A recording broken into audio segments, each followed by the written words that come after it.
There's a specific kind of person this video is for. Not the reckless one, not the person blowing money and pretending it's confidence, not the person making chaotic decisions and calling it living in the moment. I mean the careful one, the responsible 20-something making maybe $68,000 to $74,000 a year. The one with $40,000 to $52,000 already built across a brokerage account, a Roth IRA, and an emergency fund with 5 months of expenses sitting there untouched. The one who maxes the 401k, who avoids lifestyle inflation almost aggressively, who gets a raise and quietly increases contributions instead of upgrading apartments, whose friends sometimes joke that they're too strict, too practical, too serious.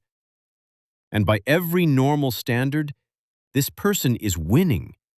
They are stable, measured, responsible, correct. That's what makes this so disorienting. Because underneath all of that discipline is this quiet, constant anxiety. Not panic, not failure, just a low-grade feeling that something about this path is too narrow, too approved, too clean. Like you're doing everything right and somehow heading somewhere disappointingly small. Then, one night, usually later than it should be, you sit down and do something most people avoid for years. You run the numbers honestly. It's 11:30 p.m. The room is quiet. Your phone is face down. No motivation, no fantasy, no how to retire by 35 nonsense. Just a spreadsheet and one simple question. If I keep doing exactly this, what actually happens? So you plug it all in. Current salary, current savings rate, employer match, projected raises, expected retirement contributions. You use conservative assumptions because you're not trying to impress yourself. You use something like 7% annualized returns, adjusted for inflation. Nothing delusional, just respectable math. Then you drag the formula forward. 10 years, 20 years, 30 years, 40 years. And eventually the spreadsheet gives you an answer. And the answer is not terrible. That's the problem. It's not some tragic number. It's not proof that you failed. It's not a financial horror story. It's fine, technically sound, mathematically responsible. Enough to produce a careful, stable, modest exit at 67. And that's the moment something shifts. Because for the first time, you realize what your discipline actually buys. Not freedom, not leverage, not time, just a very well-managed delay. That feeling, that exact feeling, is what I call the competence plateau. It's where highly disciplined people get stranded, because you got very, very good at surviving, very good at not losing, very good at avoiding damage. But avoiding damage is not the same thing as building wealth. And that difference is easy to miss, because from the outside, not losing looks excellent. You're funded, you're on schedule, you're diversified, you're prudent. But if all of your discipline only leads to a future that is safe, delayed, and dependent on decades more labor, then what you built is not escape. It's endurance. Here's the rule that changes everything. A salary is a ceiling designed to look like a floor. That's the whole game in one sentence.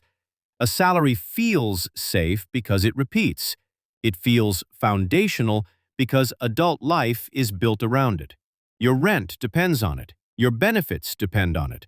Your retirement plan is fed by it. Your identity slowly starts depending on it too. So your brain treats it like security. But a salary is not security. It's a cap, a very polished cap, a socially approved cap, a cap that arrives on time and tells you to be grateful. And the spreadsheet didn't lie to you.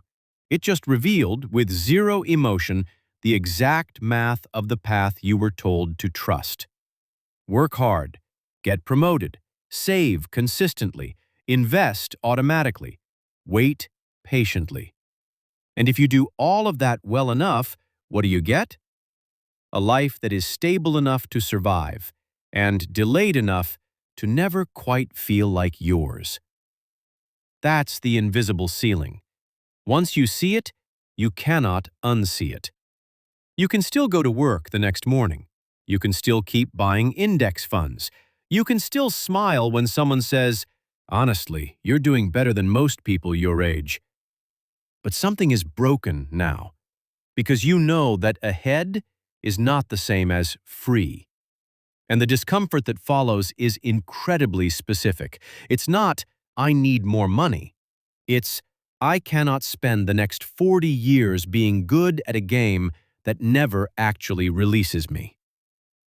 And this is usually where the shift begins. Not dramatically, not publicly, not with some big founder announcement. Quietly. Saturday morning, cheap coffee, laptop open. A small side project you don't even call a business yet, because saying business feels embarrassing, too ambitious, too exposed. So you don't say that. You just start building something. A service, a niche offer, a tiny product, a paid skill.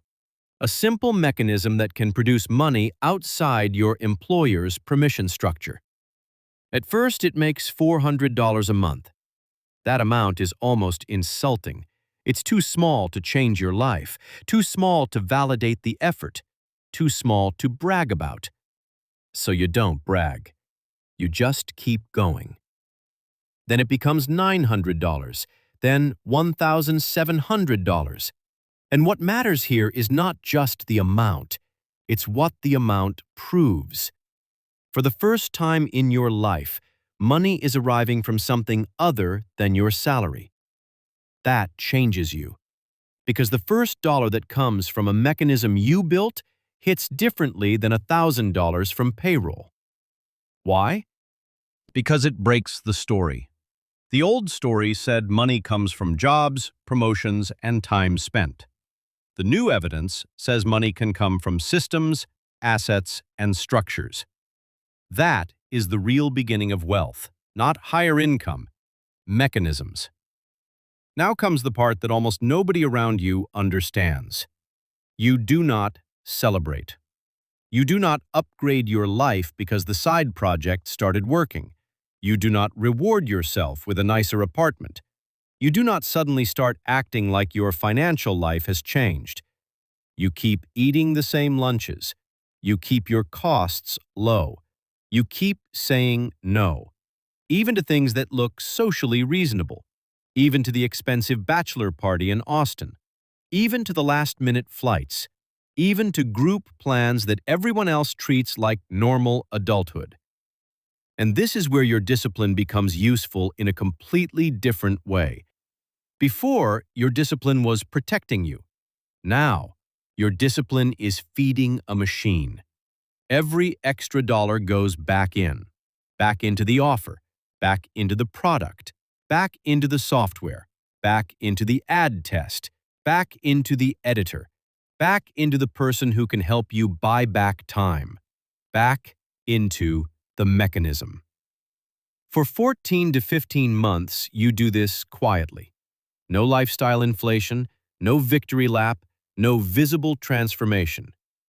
And then one day your net worth crosses $100,000. Later, $130,000. And the strange thing is, those numbers don't feel important for the reasons you thought they would. They don't feel important because they make you rich. They feel important because they were built differently. Not just from salary, not just from restraint, but from something that can produce outside your direct labor. And once you experience that, your entire relationship with money changes. Because now you're not just saving income, you're constructing engines. This is the part nobody warns you about. Once you build even a small compounding machine, Your perception of time permanently changes. Before, time was mostly something you managed. Now, time becomes something you allocate toward what compounds and what doesn't. Your calendar starts to split into two categories: things that feed the machine and things that pull you away from it. And that sounds obsessive until you feel it for yourself. Because once you know what it feels like to build something that can earn, grow, improve, and continue without asking your boss for a raise, an hour spent on something non-compounding starts to feel different, heavier, more expensive, more irritating. Why? Because now you understand what that hour could have been doing. An hour spent on something that doesn't compound starts to feel like friction. Because it is. It is an hour the machine isn't running, an hour the asset isn't improving, an hour the system isn't learning, an hour the thing that could one day free you is sitting still. And no, this doesn't mean every moment has to be monetized. It means your awareness changes.